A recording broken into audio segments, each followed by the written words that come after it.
الناس اللي بتسأل الأسئلة المستفزة بتاعت هو في زي جمال البحر، هو في زي روقان البحر، هو البحر بيضحك ليه؟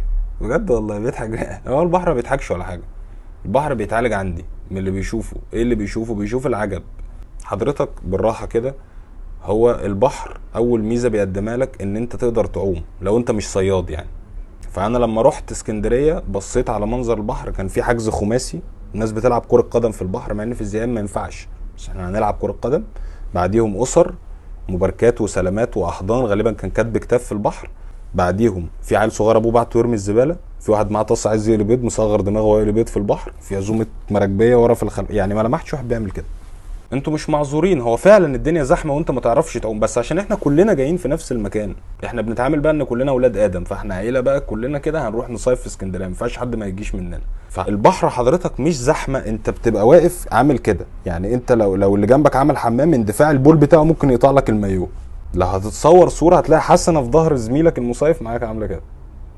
فليه بقى كلنا رايحين نفس المكان؟ اتقفلت من منظر البحر، بصيت على الشط بقى خلاص، اريح عيني بشويه منظر اصفر كده. في واحد بيحفر عايز يدفن نفسه، يعني هو مسافر 200 300 كيلو يدفن نفسه.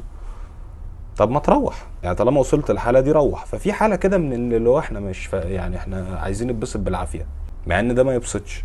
البحر مش مكلف حضرتك، البحر مش مكلف، ما بيحتاجش منك تفاصيل في اللبس. يعني هو مش عايز مثلا بدله عليها جرافطه معينه، المنديل لو ينطق البدله، الحزام مع الجزمه لا خالص. ما بتنزلش جوه تلاقي الدنيا ساقعه فتحتاج جاكيت دبل فيس، حاجه تعيش معاك في البحر يعني. ده بيقول لك ايه لا خالص، ايه لا لا خالص. استر بس الحاجات بتسترها بكلوت ليه؟ اول حاجه ده مش ستر كده. حضرتك ده اول ما بتنزل البحر وتطلع بيبقى شفاف، فانت ليه بتتعامل ان انت مدرس بيولوجي؟ يعني الناس الجمهور اللي لسه ما نزلوش بحر على الشط دول تلاميذك، وانت طالع من السنتر تشرح عملي. عيب. وليه برضو لما يعني، ما هو انت يا اما لابس كولوت، يا اما بلمح الشاب من دول ضارب برمودا عليه حزام جلد اسود وتيشيرت ابيض وساعه شيك جدا ونازل طب انت بتنزل روكسي بايه لما انت بتنزل بحر كده؟ دي ميزه البحر بيقدمها لك، ان هو مجرد شورت كوره حتى، يعني اصل ده ملوش علاقه بفطرتك السجيه وان انت انسان بسيط بالسلبات كلنا يعني واحد، احنا اولاد ادم فعلا. ده قله ادب، عيب. تاني ميزه البحر بيقدمها لك، انت بتاخدها تروح عاملها كده. طيب تالت حاجة حضرتك، البحر مش غدار ومش ملوش، البحر هيغدر بيك انت ليه؟ يعني انت ليه مدي لنفسك قيمة اكبر من قيمتك؟ هو معروف لأي رضيع ان انت كل ما بتخش جوه العمق بيزيد، ما تخشش. بس هو البحر مش غدار ولا حاجة. فالبحر فيه ميزة مش هتلاقيها في صحابك، ان هو بيعلي معاك اي حالة.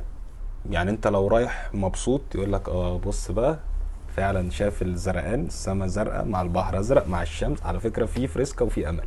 بجد. رايح متضايق تحس ان هو بيقول لك اه على فكرة فعلا، بص بص على اخري كده، ماليش اخر، صح؟ زي مشاكلك بالظبط، ما هي مالهاش اخر. انت بالك قد ايه بتحل حاجه بتتحل ولا حاجه بتتهبب على دماغك بزفت؟ فهو مش عايز يبسطك على فكره، هو قاصد، جايز انت من محبين الاستمتاع بالالم، كمل طلع الطاقه السلبيه اللي جواك ونتبسط بعدين. رايح شاكك في حاجه تلاقي صوت الموجه مع الهواء في فانت الشك هيموتك. فده اجدع من صاحب البطل والله، اللي هو بيبقى ماشي ورا البطل طول طب وحياتك انت ما بعدين ماشي ورا البطل طول احداثه. طلعناه غدار؟